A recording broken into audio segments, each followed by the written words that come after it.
ঢাকা দিল্লি সম্পর্ক উন্নয়নে বাধা এখন এই পুশিন চেষ্টা।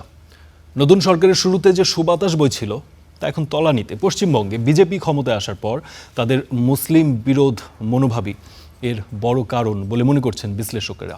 তারা বলছেন এই সংকট উত্তরণে দিল্লির সীমান্ত সম্মেলন নয়, রাজনৈতিক সিদ্ধান্ত আসতে হবে কেন্দ্রীয় সরকারের কাছ থেকে। জুম্মান সাদিক জাভলিন রিপোর্ট করেছেন।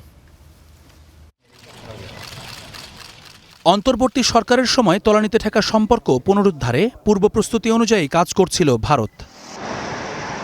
বেগম খালেদা জিয়ার শেষকৃত্য থেকে শুরু করে নতুন সরকারের শপথ, সবখানেই ছিল দেশটির উচ্চ পর্যায়ের প্রতিনিধিদের উপস্থিতি।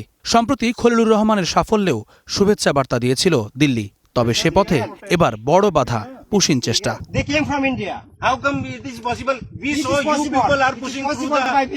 পশ্চিমবঙ্গে ক্ষমতায় আসার আগ থেকে যে মুসলিম বিরোধী অবস্থানের ইঙ্গিত দিচ্ছিল বিজেপি, তারই বহিঃপ্রকাশ প্রকট হচ্ছে সীমান্তে।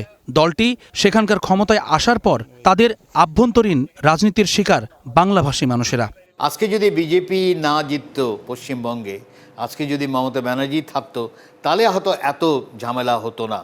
কারণ যে স্লোগান নিয়ে বা যেই ম্যান্ডেট তাকে দেওয়া হয়েছে, সেটা অনেকটা একটা বলা চলে কমিউনাল ম্যান্ডেট, আমি যদি ওইভাবেই বলি। না হলে তো এসআইআর করা দরকার ছিল না। পশ্চিমবঙ্গে নির্বাচনের আগে আমরা যে ধরনের ক্যাম্পেইন দেখেছি, সেগুলোর বাস্তবায়নের একটি চেষ্টা এই বেআইনি পুশিন অ্যাটেম্প্ট। কেন্দ্রীয় সরকার আসলে পশ্চিমবঙ্গ রাজ্য সরকারকে দিয়ে যা বলাচ্ছে, সেই বলা কথাগুলোকে কাজে রূপান্তরিত করছে কেন্দ্রীয় বাহিনীকে ব্যবহার করে। দিল্লির এই দ্বিমুখী অবস্থানে প্রশ্ন উঠছে, নিজ স্বার্থ রক্ষায় ঢাকা এখন কি করবে? এ নিয়ে বিশ্লেষকরা বলছেন, দুদেশের সম্পর্কের ভবিষ্যৎ নির্ভর করছে ভারতের আচরণের ওপর। The ball is in India's court to improve the relationship with Bangladesh. বাংলাদেশের সরকার কোনো ধরনের উস্কানিমূলক কথা বা কাজ করেনি।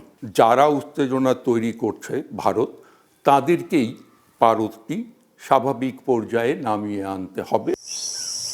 বিজিবি বিএসএফ সীমান্ত সম্মেলনে পুশিন ও সীমান্ত হত্যা বন্ধে ঢাকা কড়া বার্তা দেওয়ার কথা বললেও তাতে খুব একটা কাজ হবে বলে মনে করেন না বিশ্লেষকেরা। হয়তো কিছু একটা আন্ডারস্ট্যান্ডিং হবে, বাইরে এসে সবাই আবার একেবারেই দেখাবে যে না আমি ছাড় দিইনি, সেও দেখাবে আমি ছাড় দিইনি, এইসবই হবে হয়তো। কিন্তু ওইটা ট্র্যাক ওয়ানের মধ্যেই থাকলো। সেই জায়গায় আমি মনে করি না যে বড় পরিবর্তন করতে পারবে। সাম্প্রতিক পুশিন চেষ্টা ছাড়াও চলতি বছরের প্রথম 5 মাসে সীমান্তে বিএসএফের গুলিতে প্রাণ গেছে অন্তত 17 বাংলাদেশির। জুম্মান সাদিক জাভলিন, স্টার নিউজ, ঢাকা।